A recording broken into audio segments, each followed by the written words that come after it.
você não consegue, se ninguém te ajudar, se você não tem uma ajuda espiritual, uma ajuda psicológica, você não consegue romper. É a mesma coisa com o vício, com o alcoolismo, com a cocaína, com a maconha. Se você não tiver alguém que te arranca, que te ajude a tirar você dessa situação, você não consegue sair por si mesmo. É errado as pessoas que conseguem romper com o adultério, porque o pecado, irmãos, ele vicia você. É como a pornografia. Quando você começa a ver um vídeo pornográfico, você vê um, depois você vê outro, depois você vê outro, e você cada dia mais. E hoje com as redes sociais, quanto mais você vê, mais aquilo aparece no seu telefone, no seu computador, enfim.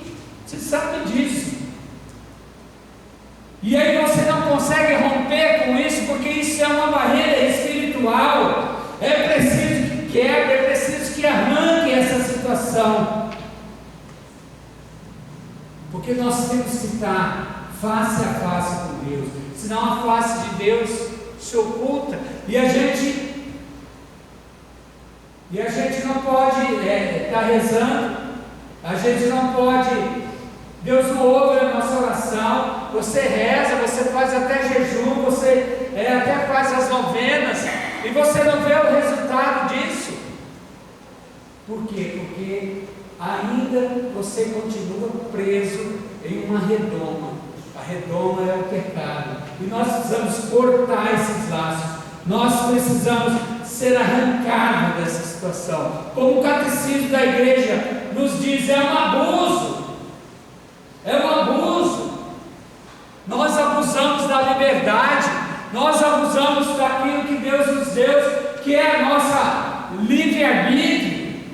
E aí então colocamos coisas no lugar daquilo que Deus quer fazer na nossa vida. E se nós não tomarmos a consciência de que o pecado vai destruindo a aparência de Deus em nós, nós não conseguimos se livrar de toda essa situação. Tem um livro, ele foi escrito em 1800 e alguma coisa, que eu não me lembro agora exatamente a data, chama Imitação de Cristo. Ele diz o seguinte, na página desse livro, é a página 183, se você um dia puder adquirir esse livro, ele é tremendo para quem quer fazer uma caminhada, para quem quer crescer na fé. Ele diz, há um inimigo maior e mais perigoso para a nossa alma, que é nós mesmos. Nós somos o inimigo mais perigoso. Por quê? Porque a decisão é tua, irmão. Para de pôr a culpa no mal. Mas o mal fez isso. Não, ele não tem essa autoridade para te induzir ao pecado. Ele pode sugerir para você o pecado, ele pode colocar na sua mente, nas suas emoções, nos seus sentidos, que o pecado é bom, que aquele vídeo pornográfico é bom, que aquela bebedeira, aquele namoro de qualquer jeito, aquela relação com aquele homem que é casado ou não, que largar do seu marido é bom ou não. Ele sugere. Agora o passo seguinte é você que dá. São nós que dizemos sim, eu quero, eu vou trair minha esposa. Foi assim comigo. Não é diferente com qualquer homem que está aqui, não é diferente hoje com qualquer mulher que está aqui. Pô, aquela roupa, nossa, essa roupa me deixou muito gata, mas é uma roupa extremamente sensualizada, porque hoje tudo corre para isso, para uma sensualidade desenfreada. É na igreja, é no grupo de oração. Eu tenho amigos padres que eles falam, meu Deus, a hora que eu vou dar a comunhão, às vezes eu tenho que fechar o olho, porque os decotes são grandes, e a gente não toma essa consciência, a não ser pela força do Espírito Santo. Irmãos, reconhecer o nosso pecado só não é graça tua. Mas agora eu vim para a igreja, eu fiz um retiro da Nossa Senhora de Fátima, agora eu sei o que é pecado e o que não é. Você sabe, porque tem alguém que chama o Espírito Santo de Deus, que revela no nosso coração aquilo que não serve para você. Então, até a graça de reconhecer os nossos pecados são méritos nossos, mas a força do Espírito Santo que atua em nós, por isso é necessário que nós tenhamos essa consciência de que os maiores inimigos para a nossa salvação são nós mesmos, porque muitas atitudes é nós mesmos que tomamos. Colocamos a culpa, mas eu traí porque a minha esposa parou disso, parou aquilo, não tem mais nada comigo. Mas porque eu ganho mal da minha empresa, então eu fiz lá um negocinho por fora e desviei o dinheiro da empresa. Mas eu não fui honesto na divisão de bens lá da partilha da herança, porque a vida inteira meu pai me negligenciou, então é como se eu tivesse o direito de roubar aquilo que era dos outros. Não é assim, irmãos. E a palavra de Deus vai nos dar essa certeza que não é dessa forma. Hoje em dia, até para falar do pecado está difícil, porque tem tanta coisa nos impedindo. Por quê? Porque eles querem calar a nossa boca, querem calar a boca dos padres. O padre vai para uma live, fala qualquer coisa a respeito de bruxaria, a respeito de feiticeiro, já se levanta um pai de santo lá e fala: não, porque está me ofendendo. Se você falar que a prostituição é pecado, o homossexualismo é pecado, já se levanta lá não sei quem e fala: não, você está me ofendendo, eu fui humilhado, é homofobia, é isso e aquilo. Mas isso não deixa de ser pecado, meu irmão, isso não deixa de ser errado. A igreja não aprova, a palavra de Deus diz que isso é o contrário. Por isso nós temos que ter essa consciência de que nós somos um perigo para nós somos o maior perigo para a nossa salvação. Eu quero que você pegue comigo Romanos capítulo 1.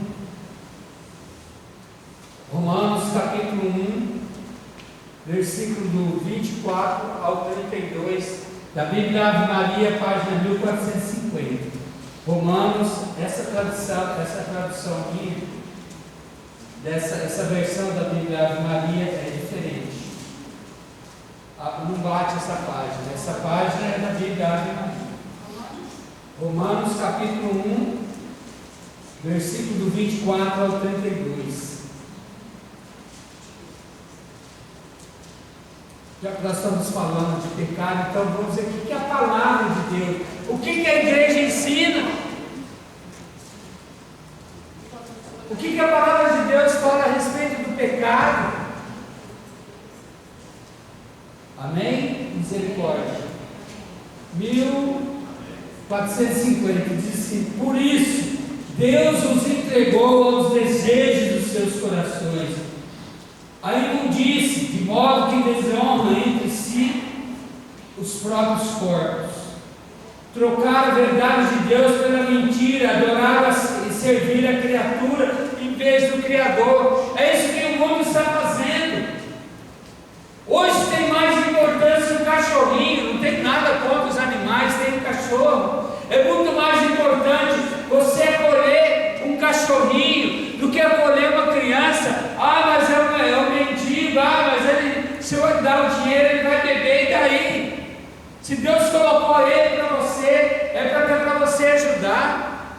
Você não tem que estar julgando se a pessoa vai beber, se vai usar drogas, se vai fazer isso, se vai fazer aquilo, porque quando você doa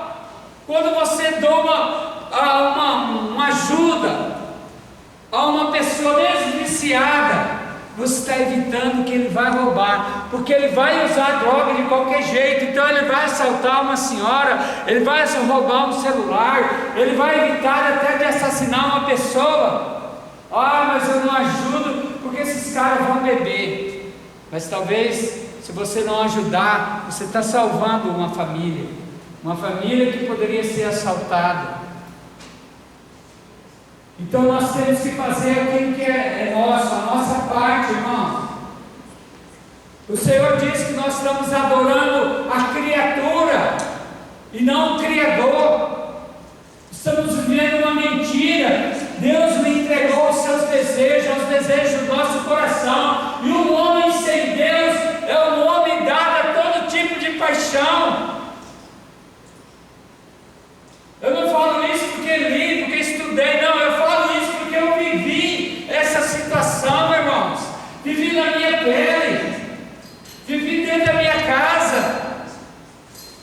situação de adultério, de prostituição, de drogadição, de orgia, de homossexualismo. Então são situações assim que nós estamos deixando o curso natural das coisas para se embrenhar em ideologias, filosofias de vida, vindo de qualquer pessoa. Hoje todo mundo está seguindo alguém. Ah, mas é padre. Mas é padre de onde? É católico? Às vezes não é católico. A grande maioria desses padres que estão nas redes sociais, tem muitos, não são padres da Igreja Católica. Tem padres que fazem podcast, etc. Tá? Tem. E são muito sábios. E é de Deus. Versículo 25. Trocaram a verdade de Deus pela mentira, adoraram e serviram a criatura em vez do Criador, que é bendito pelos séculos. Amém. Por isso Deus os entregou às paixões vergonhosas. Suas mulheres mudaram as relações naturais em relação contra a natureza. Do mesmo modo também os homens deixaram o uso natural da mulher, arderam-se em desejo uns pelos outros, cometeram homens com homens a torpeza e receberam em seus corpos a paga divina ao seu desvario. Como não se preocupassem em adquirir conhecimento de Deus, como não se preocupassem em adquirir conhecimento de Deus, Deus o entregou aos seus instintos depravados, aos seus sentimentos depravados, e daí o seu procedimento indigno. São repletos de toda espécie de malícia, perversidade, cobiça, maldade, cheios de inveja, homicidas, contendas, enganos, malignidades, são difamadores, caluniadores, inimigos de Deus. Tudo isso que nós estamos vivendo no nosso tempo, São Paulo escreve àquela comunidade de Romanos, porque eles já viviam isso. Irmãos, o pecado da prostituição, o pecado do homossexualismo, o pecado de uma sexualidade desenfreada, foi que condenou Sodoma e Gomorra. Porque quando os anjos chegam para tirar Ló de Sodoma, o que os habitantes do lugar fizeram? Eles queriam ter relação sexual com os anjos. Por isso, um dos pecados que Deus mais abomina, que Deus mais fere, Deus é o pecado de uma sexualidade depravada. E hoje, se falar isso nos meios de comunicação, se pregar isso, você é condenado porque você é homofóbico, você não pode falar de intolerância porque isso é intolerante, isso é discriminação, isso é aquilo, não, isso é pecado, irmãos. E nós não podemos consentir, nós não podemos ficar quietos. A gente não vê mais o padre pegar na homilia da missa, porque o padre é inibido, é oprimido, porque ele tem medo também de ser processado e causar um escândalo na comunidade. Porque tento travar, tento de todas as formas calar os nossos sacerdotes, calar os nossos padres.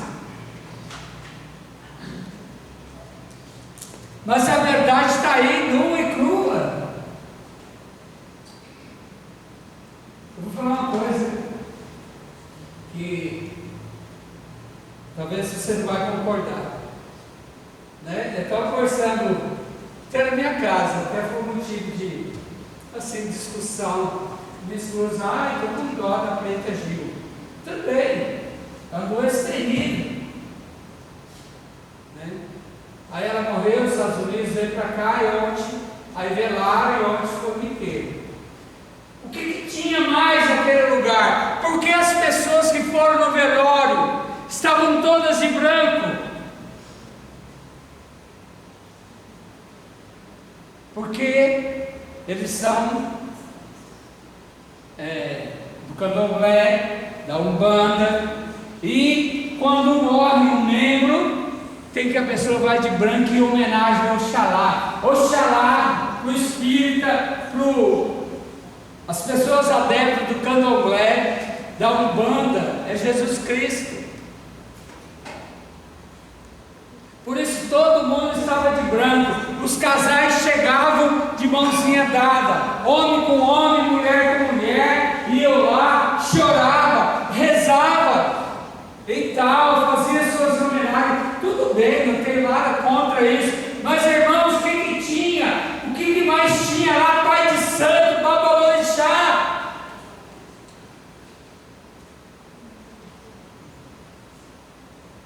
E a gente fica perguntando, mas precisava de tudo aquilo? Ah, mas foi uma celebridade. Sim, para quem gosta, mas não é o nosso caso. Nós não podemos bater papo, quem morreu, tá? Foi uma doença triste. Mas o que está dizendo a palavra? Você paga, porque era uma mulher dada a todo tipo de situações, já viveu com outra mulher, vivia com homens, os amigos todos viviam do jeito que eles queriam, o problema deles, elas não tem nada a ver com a vida deles. Agora, não reclama, não é coitado. Por quê? Porque você escolheu, como diz a palavra, eles receberam em seu próprio corpo o quê? A paga do pecado. A paga do pecado. Aí você não escolhe o que você fez. Ah, eu escolhi sair do armário. Ótimo, meu irmão. Saia do armário, saia da onde você quiser. Agora você vai pagar o preço por essa atitude. Ah, mas a igreja está discriminando, vocês estão discriminando o homossexual. Ninguém está discriminando o homossexual, porque a igreja, você nasceu com isso, uma tendência. Tudo bem. Agora, como